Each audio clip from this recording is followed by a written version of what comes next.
Hello दोस्तों, आपको पता है कि ठंड के टाइम आपका ब्लड प्रेशर ज्यादा बढ़ जाता है। ये ऐसा क्यों होता है और क्या इससे बचने के लिए कर सकते हो, ये सारी चीजों पर आज हम बात करेंगे। ठंड के टाइम हमारा ब्लड प्रेशर ज्यादा देखने को मिलता है और ये थोड़ा मोड़ा नहीं, सिग्निफिकेंट वेरिएशन देखने को मिल सकता है, जिसकी वजह से आपकी दवाइयों में सिग्निफिकेंट चेंजेस की जरूरत पड़ सकती है और आपके हार्ट अटैक, लकवे के रिस्क में भी सिग्निफिकेंट इजाफा देखने को मिल सकता है। तो आज हम बात करेंगे ठंड के टाइम में ब्लड प्रेशर में चेंजेस मिलते क्यों है, बचने के लिए क्या कर सकते हैं और ओवरऑल इसकी प्रैक्टिकल इंपॉर्टेंस क्या है। ये सारी चीजों पर आज हम जानने का प्रयास करेंगे। टॉपिक पर जाने से पहले जो लोग हमारे चैनल पर नए हैं, मैं रिक्वेस्ट करूंगा कि चैनल को सब्सक्राइब करें। हमारे चैनल का पर्पस है लोगों को हेल्दी बनाना, हेल्थ एजुकेशन के द्वारा, और इस मिशन में आप हमारे सहभागी बन सकते हैं। चैनल को सब्सक्राइब करके, कंटेंट को फ्रेंड्स फैमिली के साथ शेयर करके। इस टॉपिक के दौरान हमारी ओपीडी की कुछ इंटरेस्टिंग स्टोरीज, कुछ प्रैक्टिकल पॉइंट्स, कुछ साइंटिफिक फैक्ट्स और स्टडीज, कुछ इंटरेस्टिंग बातें और हमारा इस मामले में फाइनल वर्डिक्ट क्या है, ये सारी चीजें आपको बताऊंगा। तो बने रहिए हमारे साथ एंड तक। चलिए शुरू करते हैं।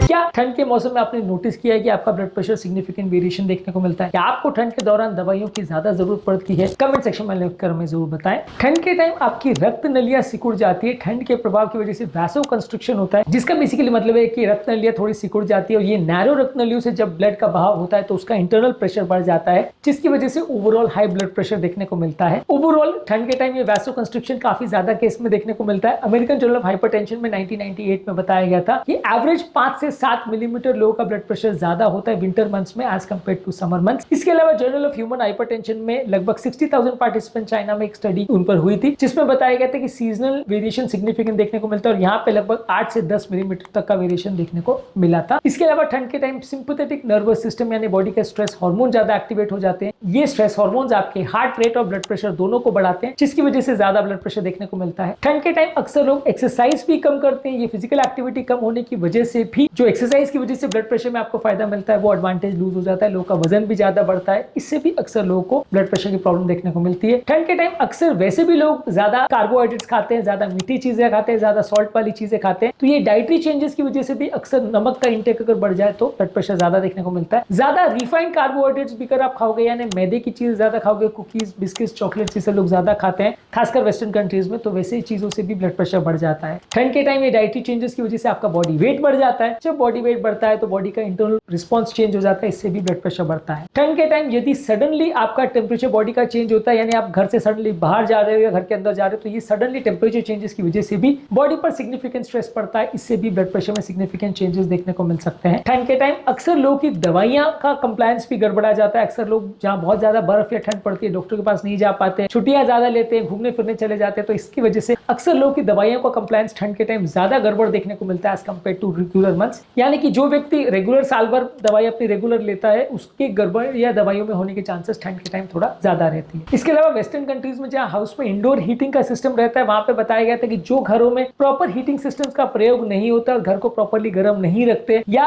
ओवरऑल दिन भर ही पेशेंट को अगर ठंड का एक्सपोजर रहता है, तो वैसे लोग को घर के दौरान भी पेशेंट का ब्लड प्रेशर ज्यादा देखने को मिलेगा। और ये सीजनल वेरिएशन ओवरऑल पूरे वर्ल्ड में देखने को मिलता है, ऐसा नहीं कि सिर्फ वेस्टर्न कंट्रीज में या ठंडे प्रदेशों में ज्यादा देखने को मिलता है, इवन ट्रॉपिकल कंट्रीज में भी ज्यादा देखने को मिलता है। 2018 में एक स्टडी में इस बात को साबित किया गया था। तो किसी को लगता है कि ब्लड प्रेशर की प्रॉब्लम खाली उम्रदराज लोगों में देखने को मिलेगी, तो वैसा भी नहीं है। जर्नल ऑफ हाइपरटेंशन में 2001 में एक आर्टिकल पब्लिश हुआ था, जिसने बताया था कि यंग लोगों में भी डायस्टोलिक यानी नीचे का ब्लड प्रेशर ज्यादा देखने को मिलता है जब बॉडी को ठंड का एक्सपोजर होता है। तो ऐसा बिल्कुल नहीं है कि ये प्रॉब्लम खाली उम्रदराज लोगों में ही देखने को मिलती है। ये प्रॉब्लम हर तरह के लोगों को हर तरह के टाइम पे देखने को मिल सकती है। इसके अलावा ठंड के टाइम रेस्पिरेटरी इन्फेक्शन यानी खांसी, बुखार, जुकाम भी ज्यादा होने का चांस रहता है। इसकी वजह से बॉडी पर एक्स्ट्रा स्ट्रेस पड़ता है और इससे भी अक्सर ब्लड प्रेशर बढ़ सकता है। ठंड के टाइम ब्लड प्रेशर के स्पाइक्स ज्यादा वेरी करते हैं बॉडी के डायरेनल वेरिएशन के हिसाब से, यानी कि दिन भर में वैसे भी नॉर्मल थोड़ा वेरिएशन देखने को मिलता है, पर ठंड के टाइम हमारा दिन भर का जो ब्लड प्रेशर वेरिएशन है और खासकर सुबह के टाइम जो ज्यादा बीपी देखने को मिलता है, वो इफेक्ट और ज्यादा बढ़ जाता है और सुबह के टाइम ब्लड प्रेशर शूटअप और ज्यादा देखने को मिलता है। यही कारण है कि ठंड के टाइम हार्ट अटैक और लकवे का रिस्क और ज्यादा बढ़ जाता है और सुबह के टाइम अक्सर ये ज्यादा इवेंट्स देखने को मिलते हैं। अगर किसी व्यक्ति को किडनी का प्रॉब्लम है तो उसके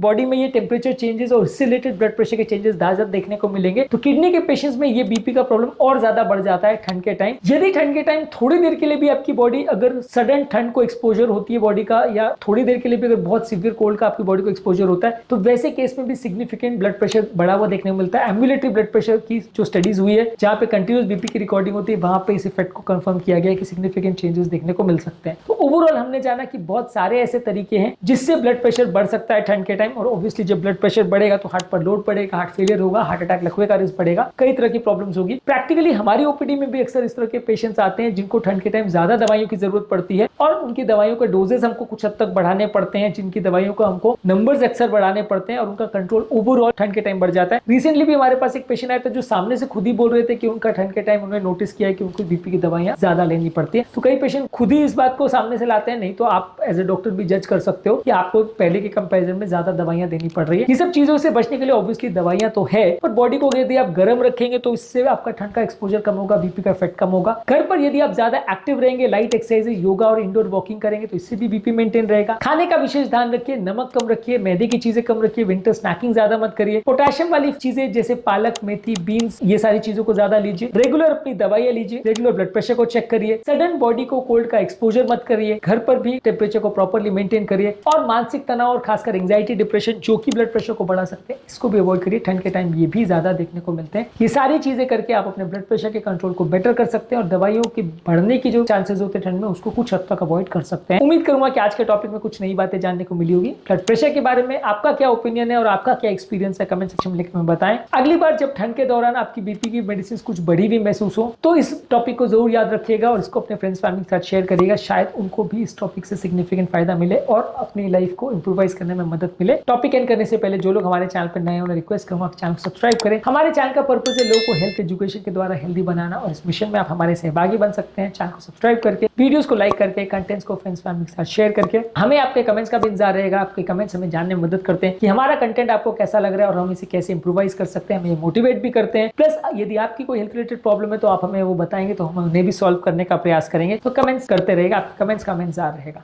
थैंक यू।